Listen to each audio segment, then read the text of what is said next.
You looking at your phone all the time in the car. You going faster, a little bit faster than everyone else to try to get there sooner. As a result, you are first at the intersection and have exposure to getting hit. Or you are first at the intersection when someone runs a light because you are faster than everyone else. Okay? One of the most obvious things, but many of you will roll a stop sign. Well, there's no one around. You're going to roll the stop sign and fail. That's a perfect habit. It's obvious. Stop. S-T-O-P. Please put in questions. A rolling stop feels like cooperation, yet it steals one of your most important things, scanning the intersection, looking for hidden movement behind a parked car or the hedges. When a police officer is sitting to the left behind the bushes and you blow a stop sign, easy ticket. They have a dash cam.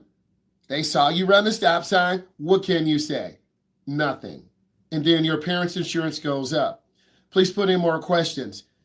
Have you ever failed anyone from rolling stop? Yes. And yield signs. Meaning you fail yourself because I've taught you not to blow up a stop sign. And I can tell if you don't listen to me when we go driving.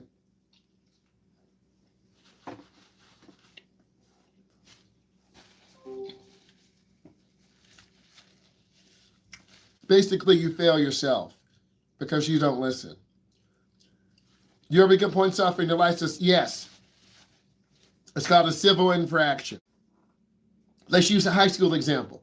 You don't tie up your shoes. You trip and fall. Simple. You don't tie up your shoes. You trip and fall because you don't have your shoes tied up. You wear your shirt on backwards. Oh, that's middle school stuff. No, you're a junior and you still wear your hoodie on backwards. Oh, yeah. No one likes that. No one's going to take you professionally. No one's going to take you serious, except your friends who are in high school, but they have 9th grade credits. So again, when your signal comes on and your car drifts, other drivers have to react instead of adjust. It's really important that you understand this. This is the narrative of you as a beginning driver. Use your blinker. Following too close because it feels normal. That's what some of you would do. You as beginning drivers, you will follow too close or you follow too far. Please listen to me. Let's go back to your high school example. You're a freshman in a high school, over 3,000 students. You are walking very close to your friend. Your friend drops their books, knocks your books down, both of you laugh, and another freshman walks over you. You're on a senior floor. People leave space. They may walk 2 at a time or 3 at a time. They're trying to get to the class early to talk to the teacher, ask for extra credit. Hey, can you please go over the Pythagorean theorem? Can you please go over manifest destiny? There's a difference. Freshmen say, hey, do you got the notes? You got the notes? Upperclassmen say, I already did my essay.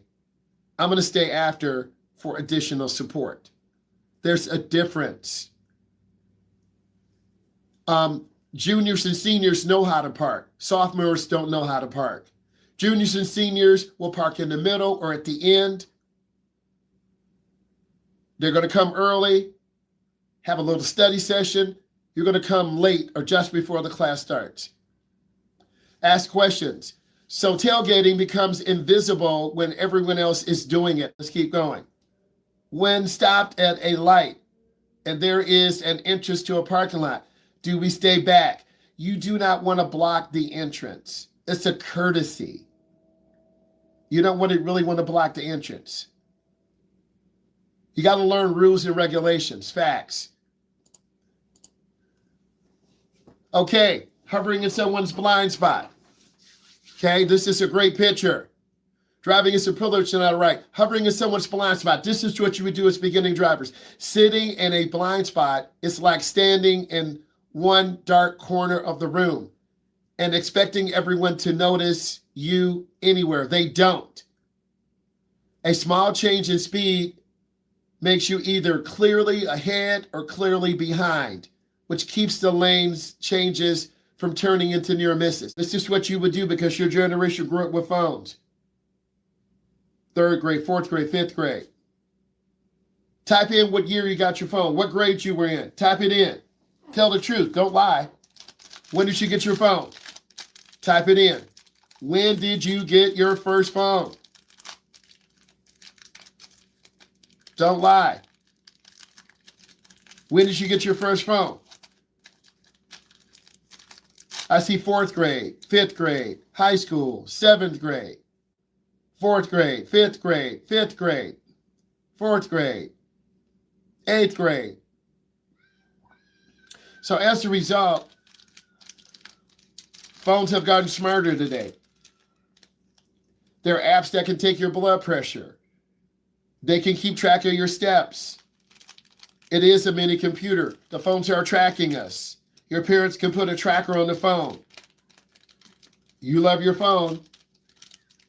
You can cheat on your phone. You can do AI on your phone. You can do wonderful things on your phone. A phone is not the enemy, it's how you use it. Some of your teachers let you stay on your phone in class. You're not studying, you're recording the teacher, you're putting questions in AI, and you're getting answers. Some of you are using Google Lens.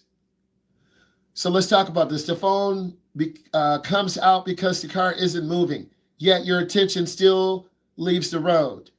When the light turns green, you're mentally behind the movement, and a delay ripples backwards through traffic. You're on your phone in school. You're kind of weaving, bumping into the locker. A junior pushes you out of the way. Watch out, freshman. Get off your phone. You fell down the step. You fell up the step. Your phone fell in the toilet. Yeah. You're on your phone in lunch. You're on your phone in first hour, second hour, third hour. You're not really in school. You're on your phone. And then you fail all the tests. It's the teacher's fault. So you got to stay focused and locked in. Please put in questions. Poking at a touchscreen while rolling. This is what you will do. Most of your parents have the newer cars, touchscreens. Your phone also tracks you in your car. If you sync up your phone to the car, the automotive manufacturers have information. How fast do you drive? How many stopping events? How many times do you stop? How many times is the engine revved up? Touchscreens demand tiny decisions, tiny visual checks, and those tiny glances add up fast. The problem is rarely one dramatic look away, and it's a repeating every half second, losing awareness. It's not your parents' fault. This is where we are today. Screens are getting bigger. Your awareness is going to the touch screen. This is normal for you. This is you. You'll start going really fast because everyone is speeding. And then I'll look at you like, why are you speeding? Why are you? Oh, let's keep going to everyone else. No. Wild roads, downhill stretches can make the car drift faster than your brain realizes. I like that this is a brain. Remember, we're developing habits.